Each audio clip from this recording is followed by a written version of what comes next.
Mes très chers, bonjour et bienvenue à tous.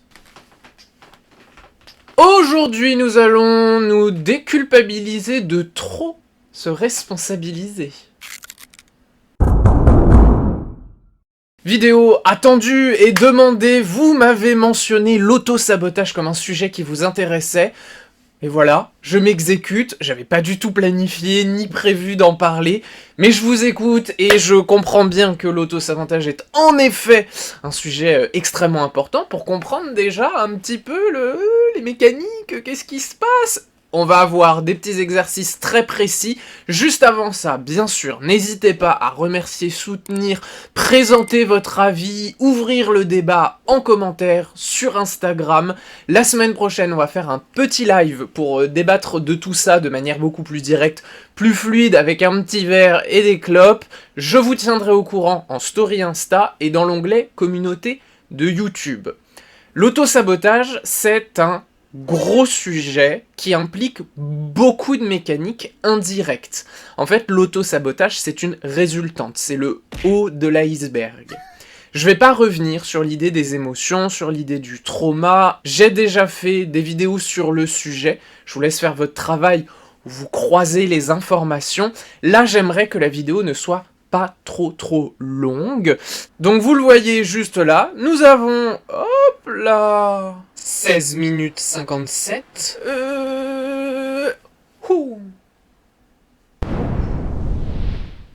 Un magicien de l'audiovisuel.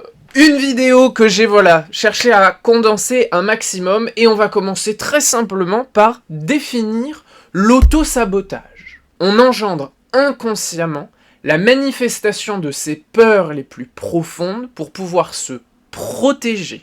Ça implique une illusion de contrôle, sans pour autant avoir le droit ou être heureuse. Ça peut être des actes, des paroles, des situations, des mises en situation qui ne soient pas valorisantes pour soi, qui n'apportent pas un fruit concret, il n'y a pas de trophée, d'objectif, de projet, voire même on détruit en anticipant l'échec de ce projet, tout ça juste pour se dire « j'avais raison ». Donc le but, c'est se protéger, et ça n'est absolument rien d'autre.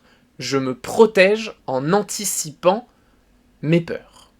Vous avez tous déjà entendu parler de cette peur de réussir. Dans l'auto-sabotage, il y a la peur de réussir et la peur d'échouer. En fait, la question n'est pas sur quelle est la finalité. La question, elle est sur je dois rester dans ma zone de confort. Je dois rester en sécurité. Du coup, je vous invite à vous poser d'ores et déjà le début de cette vidéo, la fameuse question, vous préférez avoir raison ou être heureuse ?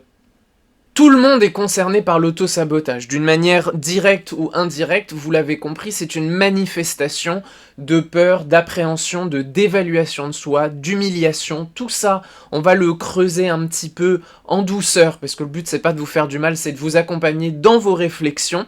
J'aimerais déjà pointer, c'est légèrement hors sujet, mais vous allez comprendre, ça fait sens, la différence entre responsabilité et culpabilité. La responsabilité, c'est ce que je prends en charge et qui est en mon pouvoir. La culpabilité, c'est la souffrance, l'humiliation, je me tape le dos comme un bon chrétien qui a péché. Oh, Marie-Chantal, tu étais si douce, tu étais si belle. On s'en veut. La responsabilité, ça existe, c'est un fait, et vous pouvez vous sentir responsable. Oui, mais seulement sur ce qui vous concerne, envers vous-même. Je réemploie cette énième petite image sur qu'est-ce que je contrôle pas. Bon, là c'est plutôt qu'est-ce que je ne contrôle pas, qu'est-ce que je peux maîtriser. Et il suffit d'un coup d'œil pour le voir, hein. Vous ne maîtrisez que ce qui est à l'intérieur de vous. Vous n'êtes pas responsable des carences, des traumas, des insultes, des humiliations, des échecs, etc., etc. Commencez par vous déresponsabiliser de ce qui ne vous regarde pas. Et ensuite, la culpabilité, 0. Vous pouvez vous sentir désolé, vous sentir pardonné ou dans le besoin d'être pardonné. Vous pouvez vous sentir dans le besoin de changer, le constat qu'il y a une évolution à faire. Ce fonctionnement-là, je le comprends pas, je l'ai et j'en veux plus. Là, vous prenez vos responsabilités. Mais au moment M où vous avez mal agi, il y a eu des raisons. Et il y a eu des raisons, je mets ma main à couper, voir les deux, tous les petits bouts qui dépassent, qu'on ne peut pas afficher sur YouTube, que vous n'étiez pas en pleine possession de vos moyens au moment où vous avez mal agi. Vous vous êtes auto-saboté par automatisme. C'est un réflexe de survie, un besoin de se protéger. Vous n'êtes pas coupable. Il faut juste prendre ses responsabilités. Revenons donc à notre auto-sabotage. Comment est-ce que ça s'installe un petit peu au niveau de la cabochinette? Blessure d'humiliation. Boum. Blessure d'humiliation. Typiquement, des gens qui vont avoir une humiliation assez faible, vous savez, sur les 5 blessures, vous pouvez prendre votre main comme ça, vous en avez une majeure, 2 secondaires et 2 un peu plus mineures. Si l'humiliation se trouve là ou là, l'auto-sabotage, vous connaissez pas trop. Par contre, si elle se trouve ici, you shine bright like a diamond.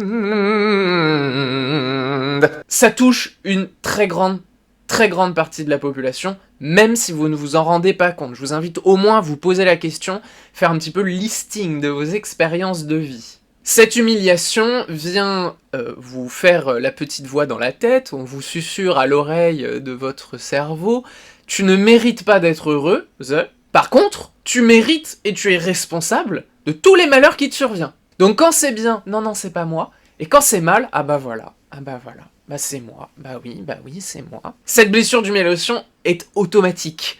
Vraiment, il y a quelque chose qui se passe bien, boum, direct. Comment ça va mal se finir, comment je vais pouvoir m'échapper, s'il y a un danger, et si je suis déçu, et il va se passer ça, de toute façon il s'est toujours passé ça, pourquoi il se le repasserait pas à nouveau, et clac. C'est l'humiliation qui s'enclenche. Je vais être inférieur et dans la souffrance. Humiliation, auto-sabotage. Donc votre cerveau, il brode, il vous fait la meilleure tenture de 3, Hélène n'a qu'à bien s'accrocher et Ulysse ne viendra jamais. On brode, et imaginez sur 3, 6 mois, 1 an, alors vous allez commencer à avoir des comportements extrêmes, à ne pas faire d'efforts, et puis de toute façon, puisque ça finit comme ça, pourquoi est-ce que je m'investirais? Alors qu'en fait, tout se passe bien. Humiliation. Se mettre soi dans une situation d'humiliation pour amener une situation à l'échec. Je fais ma petite parenthèse habituelle, mais on va pas y stagner trop longtemps, c'est évidemment donc familial, qui vous a rabaissé, pourquoi vous avez l'habitude d'être rabaissé, qui vous répétait en boucle, le pipi au lit, c'était pas bien, et qu'il fallait grandir, ou qu'il fallait être belle et se taire, ou qu'il fallait... La situation est familiale, je creuse pas, je vous laisse le faire pour suivre ce fil. Le seul point que je trouve particulièrement intéressant à lier avec la famille, c'est la notion de zone de confort. Je vous en ai parlé dans la vidéo Confiance et estime de soi. Cette zone de confort est traumatique. L'endroit où vous vous réfugiez est un mal-être, mais un mal-être moins intense que ce que votre cerveau projette. C'est comme si vous étiez dans un bunker avec de l'eau croupie, et vous vous dites de toute façon dehors c'est les zombies, l'apocalypse, les bombes atomiques, des Américains qui bouffent des burgers et se prennent en selfie, l'horreur absolue. Donc vous préférez rester dans le bunker avec de l'eau croupie. Votre systémique d'auto-sabotage, c'est un peu cette idée-là. Ne surtout pas sortir, si j'essaye de sortir, vite, il faut que je rentre. Si je tente une nouvelle relation, vite, il faut que ça s'arrête, parce que il va... Ce système-là se renforce avec le temps, comme toutes les mécaniques du cerveau, pour une simple et bonne raison. C'est qu'il y a un cercle vicieux. Moins vous vous confrontez à la nouveauté, ou moins vous vous autorisez à avoir des réussites, peut-être parce que vous n'arrivez pas à remarquer vos réussites, c'est une idée, valorisez vos trophées, et du coup, moins vous apprenez. On rencontre personne, on n'essaye pas de couple, on n'essaye pas ceci, on n'essaye pas cela, on fuit, on sabote, on saccage, on humilie, on s'humilie, etc. Donc vous n'apprenez pas de nouvelles choses. Sauf que la vie, elle avance. Votre entourage, il évolue. Donc si vous stagnez, et que tout le monde autour de vous, clic, avance, bah vous constatez que des échecs, et vous vous blâmez un peu plus. Résultat, toi, petite sous-merde incompétente qui n'est même pas capable de tenir un mec ou une meuf plus de 3 mois, bah autant arrêter les rencontres. Et on recommence. On arrête les rencontres, on n'apprend plus, tout le monde avance, et soit on ne se développe pas, Il n'y a pas de nouveau challenge, il n'y a pas de nouvelle réussite, il n'y a pas d'expansion de capacité, on n'apprend rien. On revient. Résultat, vous confirmez, avec le temps, vos incapacités. Parce que vous constatez que vous n'êtes bonne à rien. Alors du coup, sur ce constat assez terrible, en même temps l'auto-sabotage, c'est pas Jojo. Si jamais ça vous a parlé, déjà je vous invite à me laisser un petit commentaire, un like, etc. Je suis là si jamais vous avez besoin d'un accompagnement personnalisé en spontané ou en thérapeutique sur plusieurs séances, à votre rythme. N'hésitez pas à m'envoyer un petit mail, mon site internet est en première ligne de barre de description. Nos petits exercices du jour vont servir à calmer cette peur, restructurer, nettoyer, rationaliser un petit peu cette zone de confort pour que déjà, avant d'engager des actes, vous commenciez à vous sentir bien envers vous-même.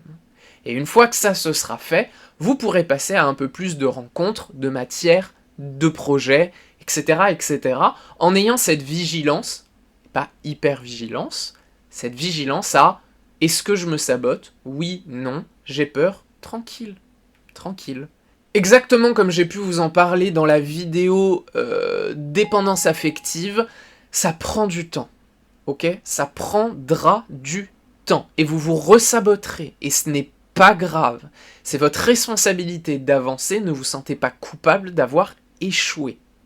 C'est une leçon.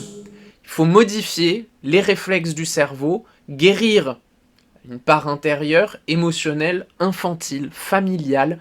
Prenez votre temps. Si vous gardez votre motivation, d'ici 1 an, il n'y aura plus d'auto-sabotage. Est-ce que ça vaut la peine de rester 1 an à travailler sur soi pour profiter derrière de 30, 50, 80 ans de bien-être ou continuer à faire de la merde? Je pose la question, mais on a déjà tous la réponse. Première chose, soyez observateur triste de votre vie avec un constat. On ne juge pas, on regarde. Si vous avez des pensées de jugement, relativisez-les. En mode, à cette époque-là, je savais pas, je pouvais pas, j'ai fait comme j'ai pu, je pensais que c'était bien, j'ai eu beaucoup trop peur. Ok, à ce moment-là, moi, face à tel événement, j'ai agi comme ça. Je vous invite à notamment regarder au niveau relationnel, parce que c'est ce qu'il y a de plus sensible. Si c'est trop dur, que vous vous braquez, que ça vous met dans des états pas possibles, faites le pro, ou des activités extérieures, la danse, le macramé, la poterie, l'ikebana. Voilà, est-ce que vous êtes allé au bout? Pourquoi ça vous a moyen plu? Est-ce que vous avez eu cette idée que de toute façon vous y arriveriez pas? Etc, etc. Juste checker un petit peu votre vie, des souvenirs qui vous remontent quand vous pensez auto-sabotage. Quel moment, ça et ça ressort. Vous jugez pas, vous constatez. C'est juste un exercice de regard, comme un film. Vous regardez votre film, et c'est toi l'héroïne, Marie-Chantal. Une fois que vous avez quelques éléments qui sont remontés à la surface, on va prendre un peu plus dans le détail les comportements. Quand mon ex m'a dit ça, mon père, ma mère m'a dit ça, mon meilleur pote, X, Y, mes enfants, j'ai réagi spontanément comme ça, et je me rends compte à terme que ça a mené à une situation moins agréable, plus grave, voire catastrophique. Ok, ça c'est le constat de l'exercice que je viens de vous donner. Maintenant, on va prendre juste votre comportement. Ça demande une forme d'abnégation, ça demande une forme de responsabilité, de se reprendre en main. Qu'est-ce que vous avez fait qui n'était pas raccord à qui vous êtes ? Est-ce que votre besoin a été répondu quand vous avez exprimé ça ? J'aimerais que tu fasses ça. D'accord ? Mais ça ne dit pas votre besoin. C'est juste « je veux que ». Je tranche. Injustice. C'est moi qui décide. Et je veux ça. Vous avez beau mettre autant de fleurs que vous voulez. Tu sais, ce serait vraiment sympa si on pouvait faire ça tous les deux, parce que toi, comme tu travailles, nanana, pas besoin de rentrer dans des extrêmes comme ça. Si vous constatez qu'à un moment vous avez fait des demandes, etc., vous avez l'impression d'avoir exprimé votre besoin, je vous invite à reformuler la demande. Est-ce que j'ai exprimé avec le « je » ? Est-ce que j'ai mentionné des émotions? Est-ce que j'ai exprimé des actes concrets? Communication bienveillante, on en a parlé dans la vidéo « Bienveillance avec soi-même ».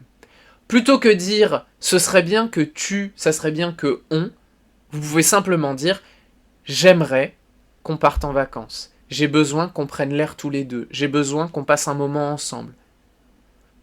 Et là, on commence à relativiser entre mon vrai besoin et la peur qui a pris le dessus. Parce que le but, c'est ça, d'arriver à la 3e étape. Quelle était ma peur qui a généré le sabotage? Ça, c'est un travail très introspectif de développement personnel. Je vous laisserai, vous, voir dans votre famille qui, quand, comment, pourquoi, insécurité matérielle, émotionnelle, psychologique, de considération, rejet, abandon. Je vous laisse faire tout ça, encore une fois, je ne reviens pas là-dessus. Essayez de trouver la peur de dévaluation de soi. Qu'est-ce qui justifie que vous méritez le malheur et que vous ne méritez pas le bonheur? Déjà, ces 2 petites étapes-là, c'est pas obligé de le faire tous les jours, hein, ça peut être tous les 3-4 jours, en fonction de votre évolution émotionnelle. Déjà, en faisant ça, vous allez commencer à entrer dans un peu plus de profondeur et à faire surgir un peu plus la peur. C'est pour ça que je vous dis, ne vous précipitez pas. Puis cette peur, je le redis encore une fois, c'est une émotion. Elle rentre, elle vous donne un message, elle boit une bière, elle se barre. Donc votre émotion de peur, même si vous en avez peur, laissez-la infuser doucement. Chaque goutte qui émerge est une goutte en moins à l'intérieur. Prenez votre temps et gardez votre motivation. Alors maintenant, comment fait-on pour gérer la peur? Je vous en ai déjà très bien parlé dans la vidéo Confiance et estime de soi. Si vous avez besoin, je vous mets le lien, clic, en barre de description. J'espère que cette vidéo vous a plu, vous a parlé. On se voit en live et sur Instagram la semaine prochaine. Je vous embrasse bien fort et je vous dis à très bientôt. Bye bye.